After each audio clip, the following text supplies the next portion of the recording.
So Richa ji, बीच में conversation शुरू था group में with regards to concentration and how to convert concentration into absorption.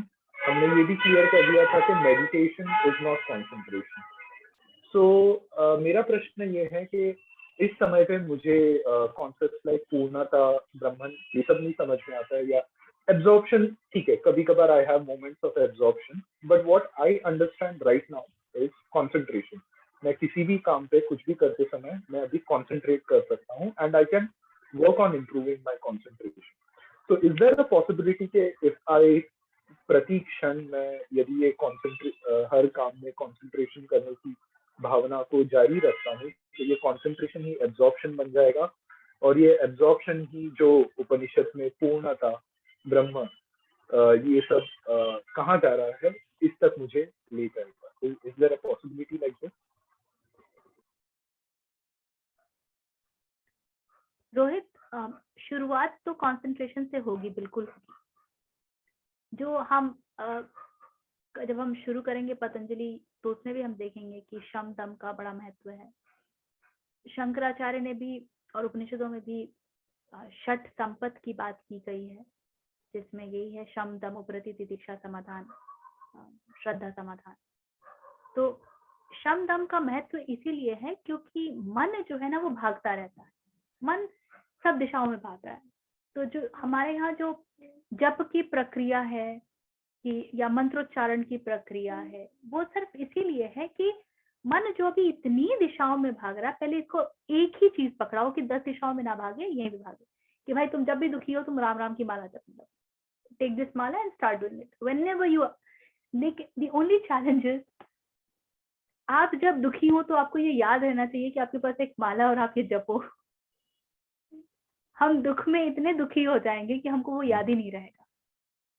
And this is the problem with concentration. So, and then your groups like this, whichever group you are a part of, they become of immense help to keep you reminded that आपके पास भी एक माला है. ये एक माला की तरह ही है. This group is nothing more than a mala. This helps you to get concentrated. So beginning will always happen. हम जैसे हैं, मैं उन लोगों के लिए कह रही हूँ. It will begin with concentration. पर concentration में क्या होता है इसको थोड़ा सा ध्यान से समझिएगा. In concentration, we pick up one thing and we focus on that and we reject everything else.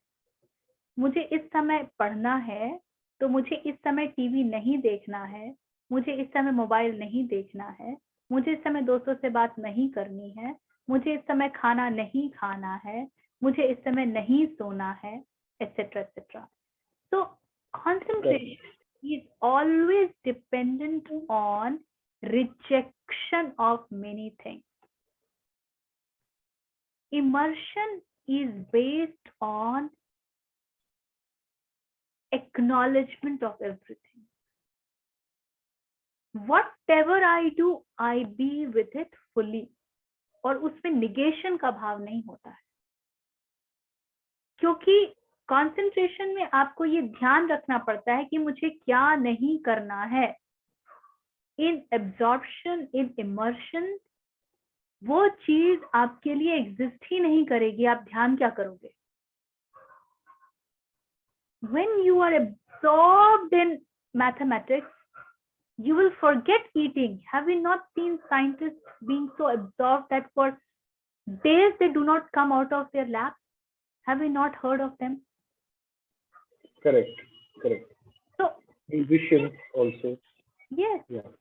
In absorption, the others do not exist. You are so one with that. You are just that.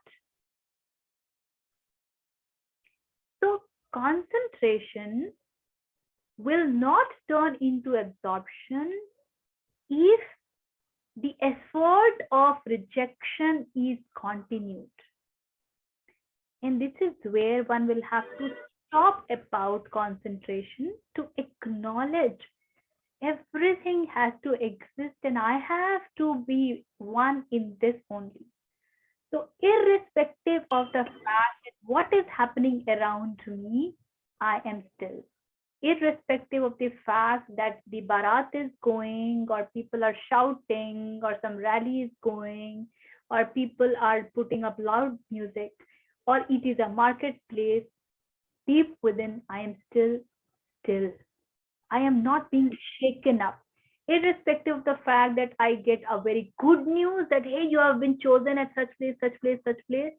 You're being given this reward, that award, or anything, or a news that somebody has died, or things that you had, your positions had been taken away. None of this shakes me. And when that happens, then you are being fully absorbed in oneness. Because this is only possible if you live in that gratitude and grace, that it doesn't matter what is happening in the external world, whatever is happening is all right. I am being taken care of. So इसमें भक्ति का एक element है. बिल्कुल है. भक्ति और ज्ञान बिल्कुल अलग अलग नहीं है, हम इनको अलग अलग देखते हैं. बिना वननेस में ज्ञान और भक्ति आपको दोनों पूरे मिलेंगे. ये अलग बात है कि मेरी अभिव्यक्ति का भाव, मेरे एक्सप्रेशन का भाव ज्ञान हो सकता है, मेरे एक्सप्रेशन का भाव भक्ति हो सकता है. None of the saints that we know, the bhakti saints, none of them are less jnani. They are purna jnani. It's just that they choose to express in a bhakti way. Shankaracharya chose to express in a jnana marg. It is how you choose to express, that's all. Because maybe आपकी जो अंदर की प्रवृत्ति है उसके अनुसार आप किसी चीज के साथ ज्यादा रेजोनेट करते हो, ये संभव है. पर ये नहीं संभव है कि ज्ञान और भक्ति एक साथ नहीं होंगे. उस डीप ग्रैटिट्यूड में रहे बिना वननेस में सोक्ड होना पॉसिबल नहीं है. Can you explain bhakti for an agnostic? मतलब ऐसा है कि सहज ही किसी के लिए प्रेम और विश्वास नहीं जगता है. थोड़ा इंटेलेक्चुअली चीजों को कैलिब्रेट करने की अगर किसी को आदत होती है ज्यादा, तो ऐसा व्यक्ति जिसे मतलब ऐसा नहीं है कि भगवान पे विश्वास नहीं है, बट पता ही नहीं है उस कॉन्सेप्ट का, तो वो प्रेम कैसे करे उस चीज से. तो ऐसा व्यक्ति अपने लाइफ में अभी इसी क्षण से भक्ति को कैसे उतारता है? देखिए, भगवान पर विश्वास या किसी और पर विश्वास से फर्क नहीं पड़ता है. फर्क ये पड़ता है कि आप विश्वास करते हो कि नहीं. आस्तिक और नास्तिक दो अलग अलग बातें नहीं होती हैं, क्योंकि दोनों के जो सेंटर में बात है ना, जो मूल में बात है, वो है do I believe or I don't believe. Believe is what is central to both of them. I do or I don't is immaterial. Even when I say I don't believe in, that means I'm saying I believe in not believing. I strongly believe that I don't believe. Belief is in the center. So somebody who doesn't believe in the existence of God and blah, blah, blah, that person at least believes in the existence of technology. Is it not? That person believes in the existence of economy. Absolutely. Is it not? Absolutely. So belief तो है ही ना, उसका बस direction उल्टा है. उनको बोलिए ना कि इंटरनेट के एग्जिस्टेंस को चैलेंज कर दे, नहीं करेंगे ना. They will swear by technology. तो बिलीफ तो है ही. तो ऐसे लोगों के लिए भक्ति is just a matter of it depends आप खड़े कहाँ पर हैं, और इसलिए आपको किस तरीके से मोड़ा जाए कि आपको ये दिख जाए. ये दिखना इतना आसान नहीं होता है कहीं पर. इसीलिए संतों ने बार बार रो रो करके गाया है कि मुझे पुकार लो. And probably grace becomes so very important for this reason. कौन सी बात आपको मोड़ देगी उस ओर, ये इस बात पे डिपेंड करता है कि आपकी कंडीशनिंग कैसे ऑपरेट करती है. there cannot be a standard methodology. जैसे बोलते हैं ना, जितने मन उतने ध्यान. जितने तरीके के मन है उतने तरीके के ध्यान होंगे ताकि आप सोर्स तक पहुंचे. बिल्कुल उसी तरीके से जितने मन है उतने उपाय होंगे कि वो मन भक्ति की ओर मुड़ जाए. So there cannot be a standard way. It depends upon who they are and where they stand. What's the configuration of their mind? I hope Patanjali योग सूत्र में थोड़े ऐसे और थोड़े जेम्स आए इस विषय में. I'm really hoping. I don't know. I have this feeling that probably we will be guided towards certain methodologies also, because अगर और शायद इसमें कंसंट्रेशन के बारे में हमें ज्यादा जानने समझने मिलेगा कि कैसे उसका परिवर्तन किया जाए to enter the state of samadhi. तो that will also be very hopefully. मैंने अभी तक स्वाध्याय किया नहीं है. वेरी फ्रैंकली मैंने पतंजलि को बहुत बिट्स एंड पीसेस में कभी कभी इधर उधर पढ़ा है. I have never studied it thoroughly, totally, and I really look forward to it. Thank you Richa ji.